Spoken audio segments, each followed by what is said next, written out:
Magic scrub එකක් මගින් බෙල්ල, කිහිල්ල සහ වැලිමිට කළු වෙලා තියෙනවා නම් ඒක අයින් කරගන්න ලේසින්ම පැක් එකක්.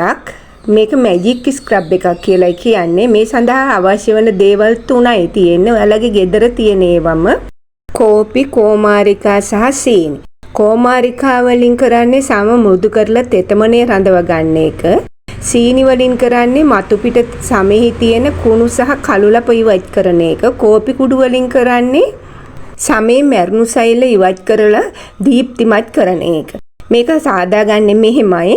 නැවුම් කෝමාරිකා ජෙල් මේස හැඳි 2ක් භාජනයකට දාන්න. ඊට පස්සේ ඒකට කෝපි කුඩු තේ හැඳි 1ක් එකතු කරන්න. ඉන්පසුව හොඳින් කලවම් කරන්න. මේ කලවම් කරන අතරතුර සීනි මේස හැඳත් ටික ටික එකතු කරන්න. ඊට පස්ව හොඳින් කලවම් කරගත්තට පස්සේ ආලේප කරන්න ගන්න. ආලේප කරන්නට පෙර හොඳින් කිහිල්ල, මූණ සහ බෙල්ල වටේට ඇල් වතුරින් තෙත මාත්තු කරගන්න. ඊට පස්සේ මේ මිශ්‍රණය හොඳින් ආලේප කරන්න. රවුම් හැඩයට මෘදුව සම්බාහනය කරන්න විනාඩි 5-10ක් අතර.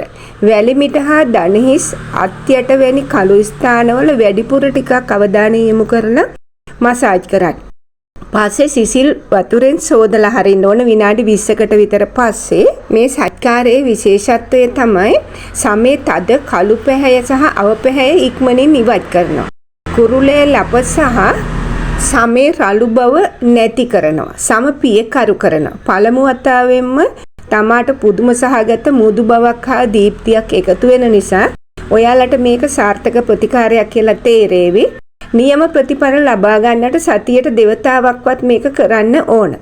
අනිවාර්යයෙන්ම මේක කරන ගමන් ඔයාලගේ සමේ සැබෑ වෙනස දැනගන්න අවශ්‍ය නම් ෆොටෝ එකක් අරගෙන තියාගන්න.